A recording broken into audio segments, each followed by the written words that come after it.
Summer routines live or die by how easy they are, and honestly, if something takes too much effort, I'm out. That's why Groons is my go-to. It's my one daily pack of gummies covering my greens, vitamins, and minerals. Plus, it has 6 grams of prebiotic fiber, which is more than 2 cups of broccoli. No mixing powders, no giant pills, no hassle. I just rip open the pack and I'm done. They taste good and they make it easy to stay on top of my health, even when life gets busy. Save up to 52% with the code PODCAST at Groons.co. That's code PODCAST at GRUNS.co. Hi, everybody. It's Dawn Mitchell, and welcome to Dawn of Sports.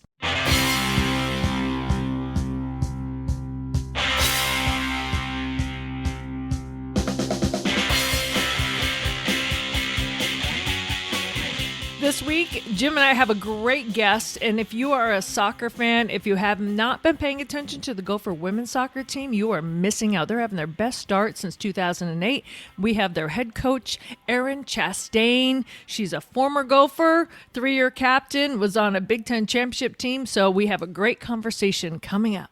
Yes, this is Dawn of Sports. She's Dawn Mitchell from Fox 9. I'm Jim Souhan from the Star Tribune. This is our show at talknorth.com. Best way to listen to this show or any of our many shows at the network, please subscribe to your favorite podcast app. It's free. It's easy. You should know the lineup by now. Russo, LaPanta, Gorg, Roy Smalley, Lavelle E. Neal III, Jeff Diamond, John Krasinski, John Millay, Randy Shaver's new high school football show, Mike Grimm on the Gophers, outdoor content. Check it all out. We do appreciate it. We keep growing, and we grow because of you and because of our sponsors. And we do want to thank, we're coming to you from the Aquarius Home Services Studios. We want to thank Rudy Luther Toyota, Minnesota Masonic Charities, and Natrium. We'll tell you more about them later. Dawn, we have a good conversation with Erin Chastain coming up. That we've already recorded it, so we know it's good. It's going to be a lot of fun for people to listen to. Today, I want to talk about the Vikings and the Lynx. Let's start with the Vikings. You and I both cover the Vikings a lot and have been doing so for many years.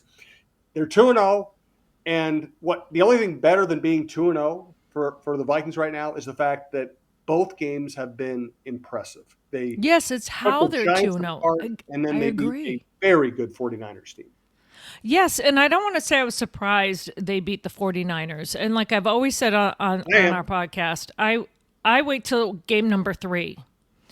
And I've already been like, wow, they play even more synergistically, if I can use that word, than I thought that they would.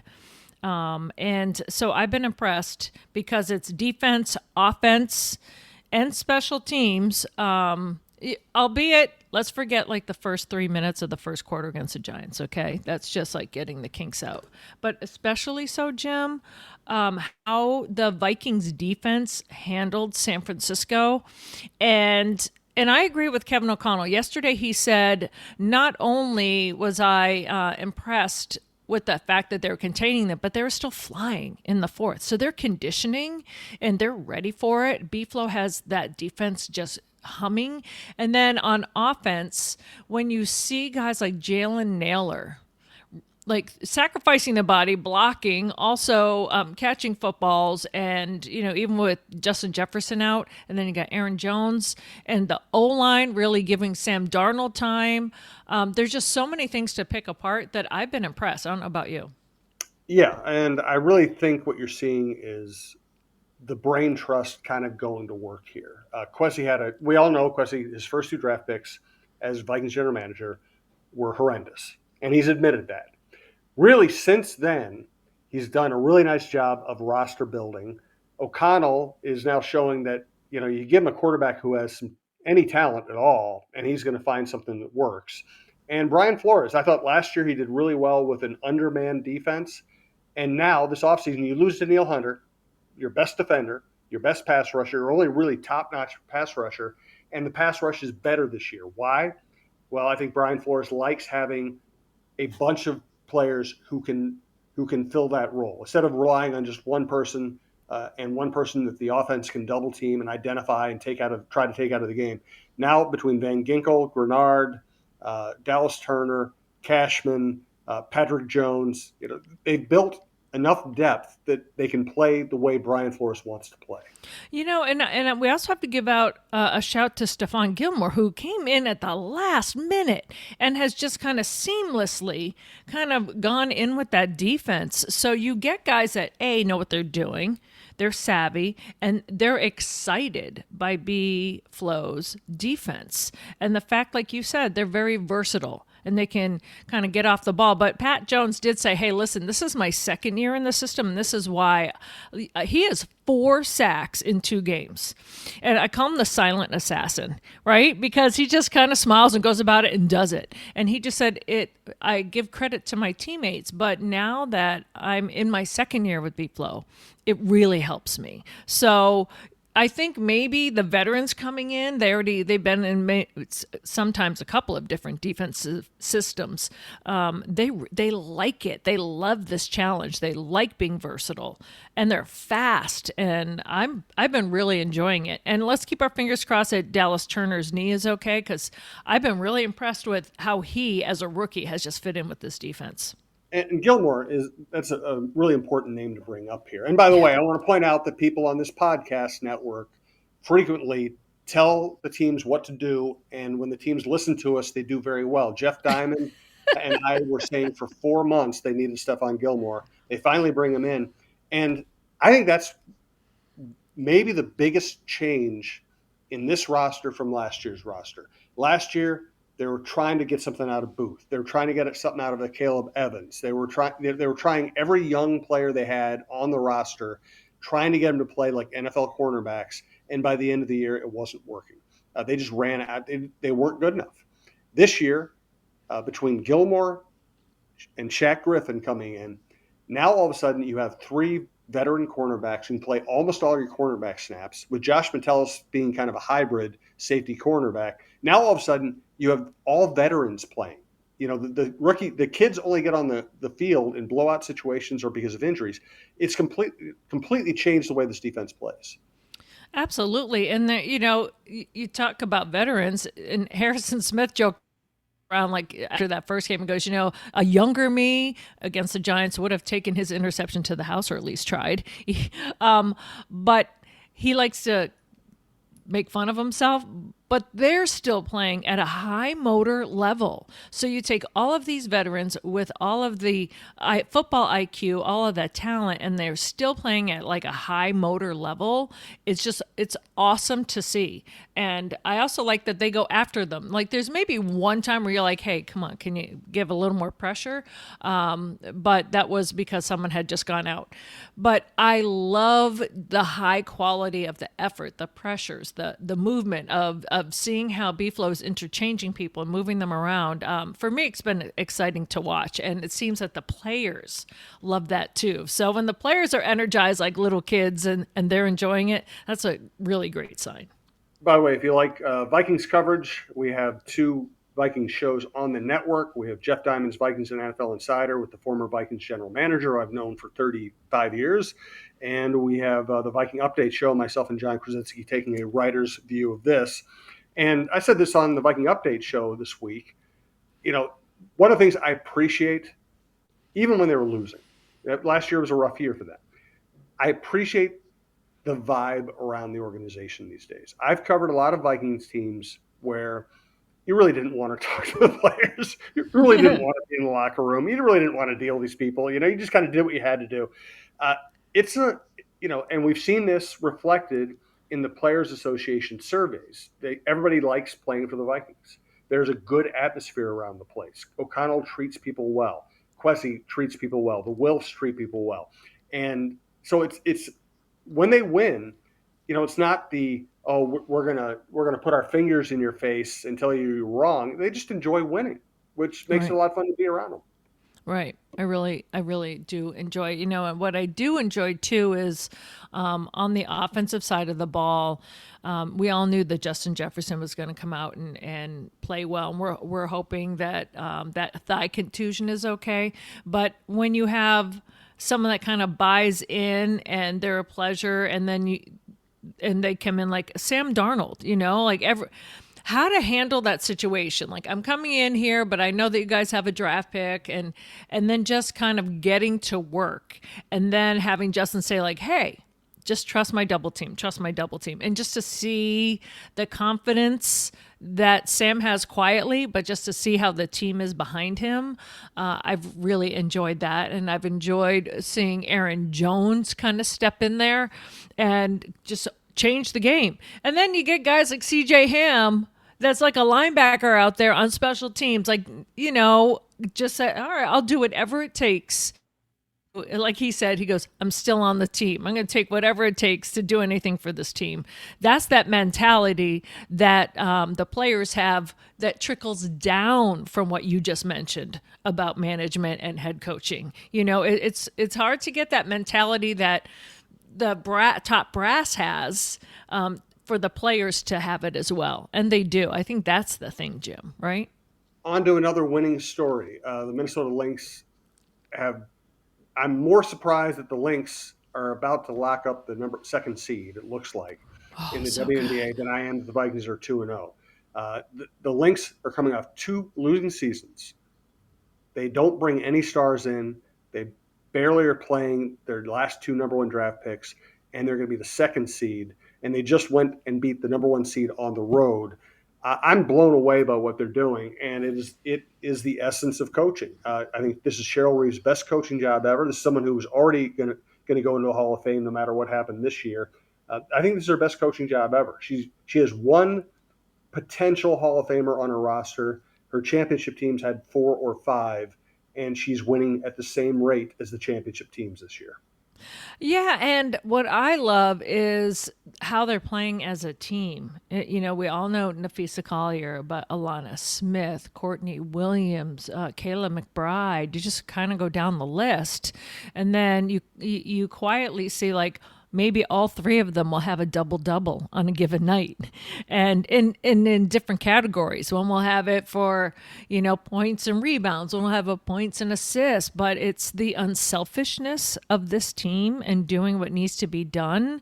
And just, I think they've won like 6 in a row now. And just to see how they're playing as a team, like you said, like Cheryl Reeve and company for this coaching staff has this team just at as they like to say now, a higher vibration, Jim. They're vibrating high. Like I say what you will, I think that they can go in and win this whole thing. Well, I didn't think so until recently, but going on this winning streak, getting healthy, and then winning at New York, they match up pretty well with New York. And they have not beaten, we're talking here on Tuesday morning. They're going to play at Connecticut on Tuesday night. This podcast is not going to reflect what happens in that game. But, they lost close to Connecticut early in the season. And the second loss to Connecticut was when Nafisa Collier went out with an injury. So we don't know how they really match up with Connecticut. But they're set up. I could see them being in the finals. And if they're in the finals, they might be up against a team that they can handle. And what I've liked in some of the games too, right, is yes, they just do everything. The passing has been crisp. They're great in the transition, but when they need it, and they can fire some threes off, they can just keep firing threes and nail it. But they don't rely on it. Some teams like live or die by the 3. It's almost like, okay, we've worn you down by playing like smart and dribbling and good defense and rebounding, and now we're going to drain some threes on you. And that's when I'm like, yes, especially late in the game. I'm like, okay, they're putting, it's that killer mentality of just kind of putting their foot on the neck and going for it that I really enjoy. Yeah, it's been a blast. Congratulations to them. I hope we make a long run. That would be great for them. It'd be great for women's sports. So I'm looking forward to the playoffs with them. Let's get to our conversation with Erin Chastain. We want to remind you we're coming from the Aquarius Home Services Studios, and we want to thank longtime sponsor, longtime supporter of women's sports, Rudy Luther Toyota. Ready for a women-forward car dealership? Rudy Luther Toyota empowers their many women on staff in sales, management, and service. Whether you are looking for a new Toyota or pre-owned vehicle, Rudy Luther Toyota has something for everyone. Every vehicle comes with a Luther Advantage. 10 cents off fuel and car wash discounts at holiday stations, Luther Advantage warranty, and 5-day return policy on pre-owned vehicles. Located just 5 minutes west of downtown Minneapolis, off 394 and General Mills Boulevard. And they're also hiring. Want to join the team but don't know where to start? Visit RudyLutherToyota.com today. We'd also like to thank Minnesota Masonic Charities. When people think of the Freemasons, they often think of secret handshakes and unusual hats, and of course, the pancake breakfast. Minnesota Masonic Charities would prefer that you think about the work that they do right here in our community. Places like the Masonic Cancer Center at the University of Minnesota or the Masonic Children's Hospital and the Masonic Home in Bloomington. They are just a few examples of the important work that the Freemasons support here in Minnesota. As part of the largest fraternal organization in the world, Masons have consistently answered the call when it comes to charitable needs. I am happy that Minnesota Masonic Charities has chosen Minnesota Bound and this podcast as a place to help spread the word. We look forward to learning so much more about their many programs here in the weeks to come. Finally, we'd like to thank a company that I started buying their products long before we ever talked to them about joining in as a sponsor on this network. I've been using their stuff for years. Natrium, natrium.com, Natreum. Go online, order delivery, find out where their locations are. I have two very close to me. There are also Wildflower locations that are basically the same thing as Natrium. So they're all over the place. They have their mothership store is in St. Louis Park, but I guarantee they have a place near you somewhere in the Twin Cities. They have balms that are antifungal, anti-infectious, antibacterial, anti-inflammatory, help with muscle pain, arthritis, tendonitis. Pain relief as quickly as 15 minutes. You can apply it 3 times a day. They have oil. It's good for your guts. I know what I've discovered later in life that gut health might be the most important health. They have oils that can help with that. They can help with headaches and migraines. They have stuff for pleasure. They have stuff that just gives you a nice little buzz, whether it's drinks or gummies or dips. And they also have, gummies that are good for headaches. They have gummies that are good for sleep aids. My wife uses it for sleep. I use it sometimes for relaxation. They also taste good. They just have so many different products. You're going to be able to find something you like that fits what you want and your lifestyle. Natrium, natrium.com, Natreum. Now, on to Dawn's conversation with Erin Chastain, Gopher soccer coach. Well, I'm really excited for our next guest, Jim, because I am a former soccer player, so I always keep my eye on the prize, and I quite frankly think they don't get enough love. So Erin Chastain, the head coach of the Gopher women's soccer team, they're off to their best start since 2008, and Erin herself is closing in on a huge milestone. Next up, her next victory will be 150 wins as their head coach. Erin Chastain, thank you for joining us on Dawn of Sports. How are you? I'm good. Thanks for having me. Really appreciate the coverage of women's soccer. And you know what? As I said earlier, I am a soccer player. Jim and I always support whatever we can, if it's Minnesota Aurora or the soccer team. So when you have such great, not only young women, but great players, and they're really showing up this year, off to, like we said, the best year since 2008, basically. What can you say first collectively about this group of young women as women in addition to athletes?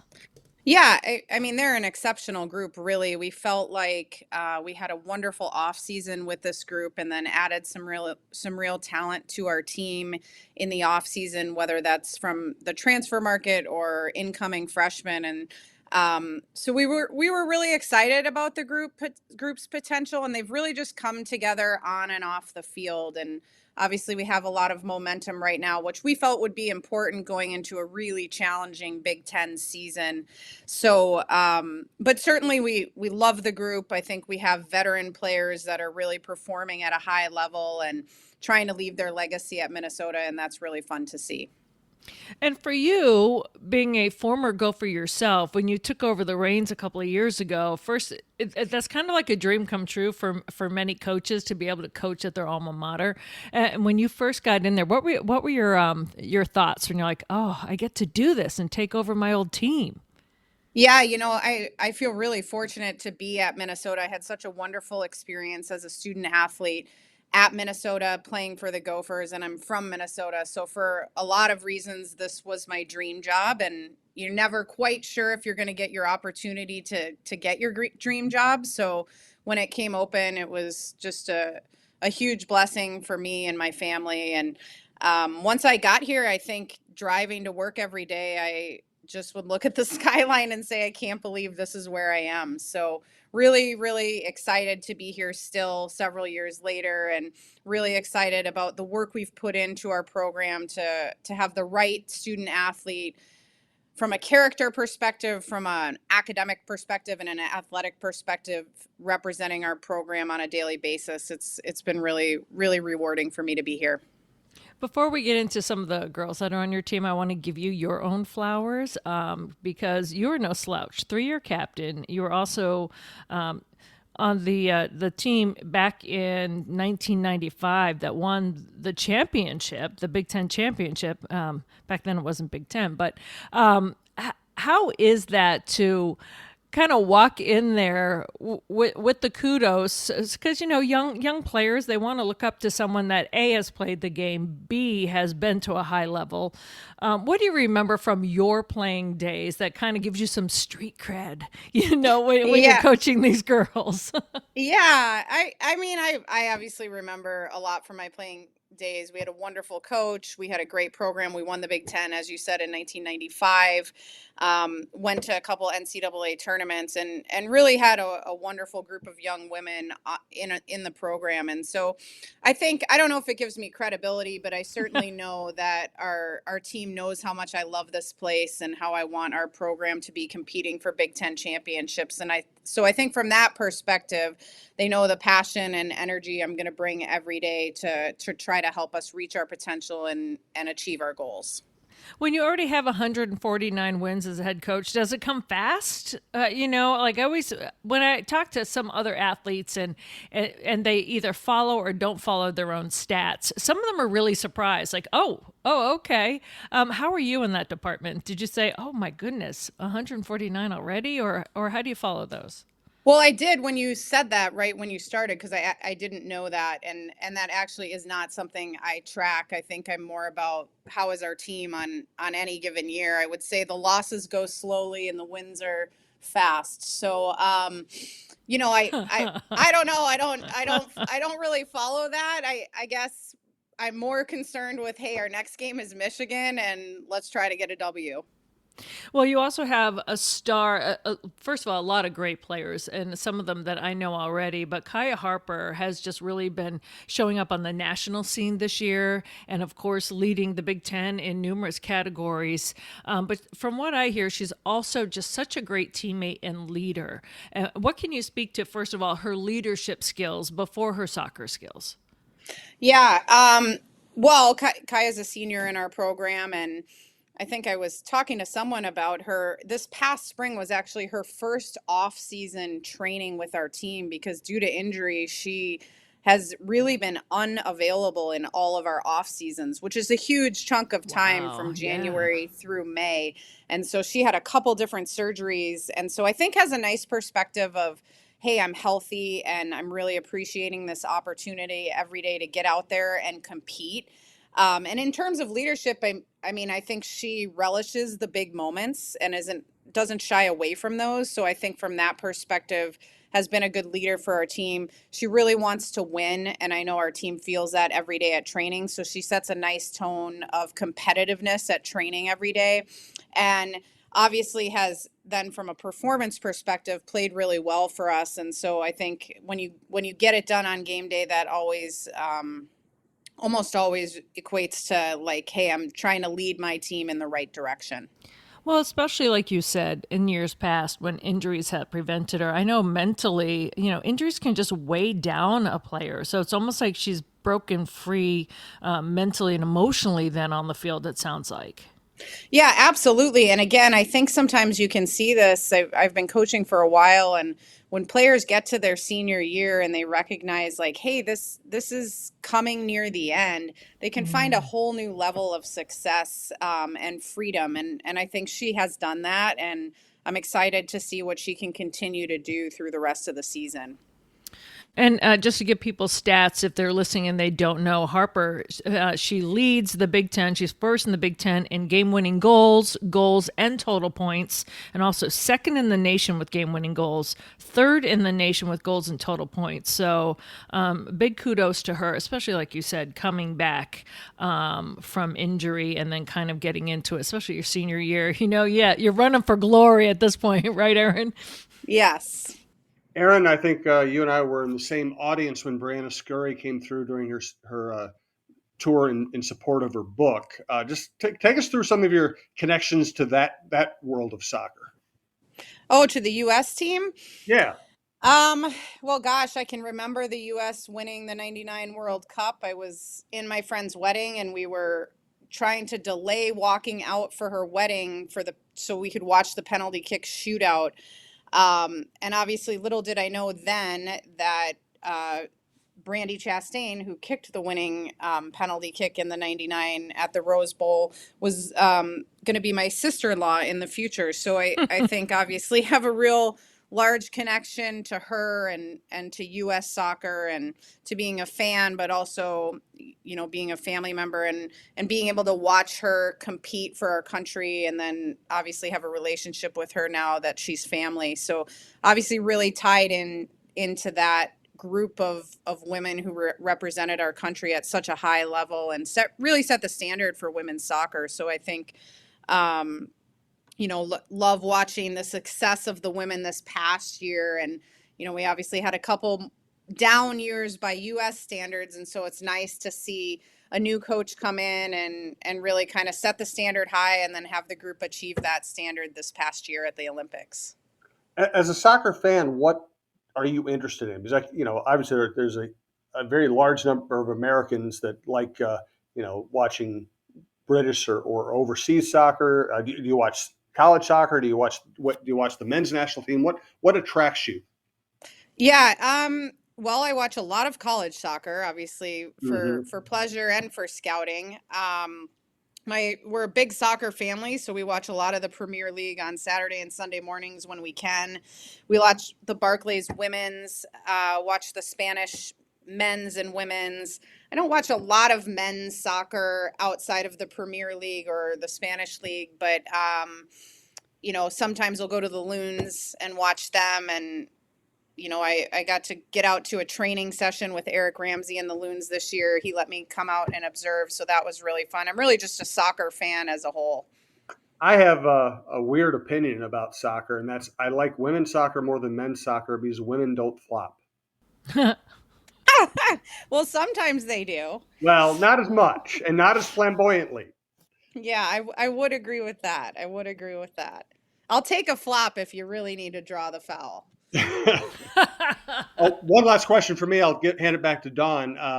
I know you've recruited out of state. I've spoken to some of your athletes from North Carolina, the East Coast. How do you pitch the University of Minnesota as a soccer destination? Yeah, well, we have wonderful resources that surround our student athletes at the University of Minnesota. So it's the opportunity to come to a wonderful public institution that has an urban feel, but also just the Big Ten green feel when you're on campus. The facility that we have at ELR, I think, is one of the best facilities in college soccer. I think from the perspective of being a female student athlete at the University of Minnesota, I think we separate ourselves from other Big Ten schools, other SEC schools in how much our athletic department is committed to the female student athlete experience. So I think really, really fortunate to be here. So we really pitch, you're coming here to get a really wonderful education, a wonderful athletic experience, a wonderful social experience in one of the best cities in the country. So I think they come here and they feel the family environment that we have and the wonderful staff that we have at Minnesota, and then our wonderful staff as an administration. And they really get a feel for what a wonderful experience they would have here. And because I went here and had that experience, I think it makes it unique talking about it. Well, Erin, I was going to jump in and say, University of Minnesota has always put an emphasis on their female athletes. Whether you look back at the hockey team, the basketball team, and now the soccer team is getting support again because you guys got it when you won the championship. Have you seen recently an added spike now that? And I don't want to say that, now all eyes are on women, but there's really been this push, in the country, especially this past year, to support women's sports. And have you seen the needle being pushed at all? Oh, absolutely. And I think, even if I think I don't know what the attendance at the last Lynx game was, but I know that even from a soccer perspective, but just a women's sports perspective, I think women are being recognized and people want to come watch women because it's good. And I think that's been really nice to see across all sports, really. But as you said, in particular, if you look at women's volleyball, women's softball, women's basketball, women's soccer, the numbers are just so incredible. And I think it's a whole new market for us to delve into in terms of generating revenue from women's sports and having that kind of close the gap between what men generate.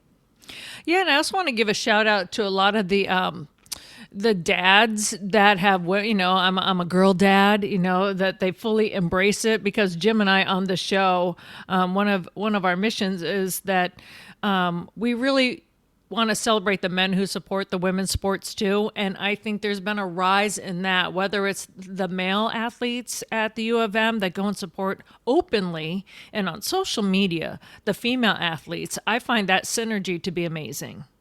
Oh, absolutely. And I think it's just a recognition of how valuable women's sports are and women's athletes and how important they are. And so, I mean, obviously, I'm married and my husband's a huge supporter of women's sports. He grew up with watching his sister play, and now as we're able to support our daughters and he's able to support our team. And so certainly that support is awesome. And I hope it continues as we kind of grow and evolve as a country. Well, let me ask you here locally in Minnesota. Once the Minnesota Aurora was formed, and I know you have one of your players that we know there, Jelena Zabilich, that she played a couple of years now, maybe even 3 since the inception of the team.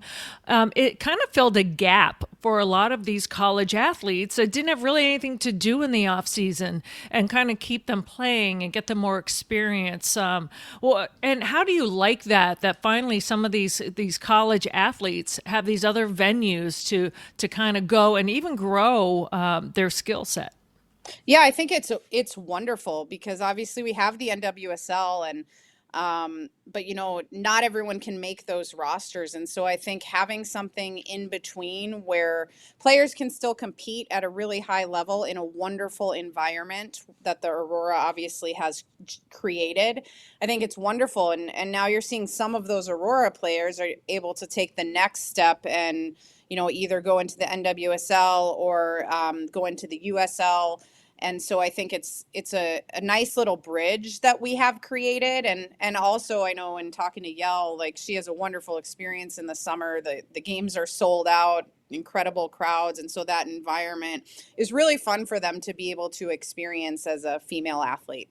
Yeah, I know some people that didn't even know about it, started going to Minnesota Aurora, and they said, I'm hooked now. I'm going to go watch the Gophers play. I'm going to go to ELR. I'm going to look it up on Google and figure out how to get there. So you're getting even more fans that kind of are like, this is just such a great experience, and I don't know why I had the blinders on. Sometimes people don't know what's right in front of them unless something else presents it to them. Have you seen maybe an increase? Yeah, absolutely. And I think again, we played St. Thomas this year, and I know there's a couple players on St. Thomas and then Yell from us. And so I know there were a lot of crossover Aurora fans that came to that game. And I know we did an Aurora night, I think, at one of our games last year. And so it's really nice to see them kind of, I don't know, develop a love for soccer at the Aurora games, and then be able to say, hey, where else is great soccer being played, and then get out to our field and support the Gophers. My high school, I like to brag. We had the Mewis sisters come from my high school back in Massachusetts, Whitman-Hanson Regional High School. So we've always had a really strong women's young girls soccer program way back east. And so there's some other towns that I've lived in across the country that did not have a strong female system. So to come here and not only see your success, but to see the type of women that are on your team, I just want to give you kudos from someone who's come from a soccer background, and to see and get to some of the young women that are actually on your team and how they're performing. I just want to say to you, congratulations. And I know the season's not over yet, but it's so fun to see you guys play.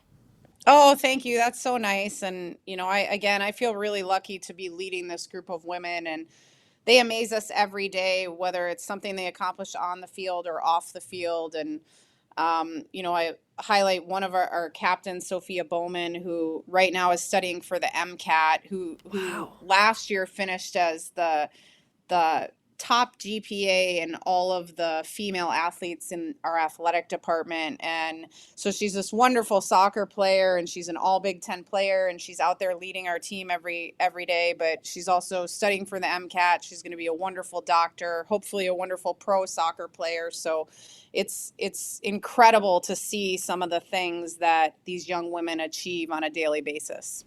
Well, I'm a champion for that. I really believe that sports, first of all, helps you organize your time, time management, helps you be successful. And of course, she has to be smart in order to be doing her MCATs and trying to go into that. But I just think all in all, sports just helps women. You see so many C-suite women now that have played sports, either growing up or in high school or in college, that it really gives women that empowerment and also skills for later in life, like teamwork, how to handle success in addition to handling failure. Because people sometimes don't realize that you have to learn how to humbly accept success and how to handle it mentally, so that you just don't think you're the greatest thing and then fall down the cliff, right? I mean, there's a lot of lessons you can learn from being an athlete as a woman. Oh, absolutely. And I think that resiliency and ability to bounce back is something that will set these athletes apart as they really kind of confront hard challenges in their life after they leave here. Well, Erin, you are a joy. Your team is just fantastic. I know that you've got a huge game coming up. So I want everyone who's listening, that Michigan is the next game. It's Thursday. It's at home. And if you don't know what ELR is, it's Elizabeth Lyle Robbie Stadium. So put that into your Waze or your Google if you don't know how to get there, and support these women, because this season is fantastic. And I just can't wait to see where you guys end up, Erin. You guys are just having a great year. Yeah, thank you so much for having us. And yeah, go Gophers. Yeah, go Gophers. I thought you were going to say like Sky Yama, row the boat, go Gophers. I always just go with the go Gophers. Yeah. That's just fine. We'll leave the rest to PJ. Yeah, for sure. Erin, thank you so much. And good luck, because you know what? 150, you may not have known it. It's just around the corner. Thanks.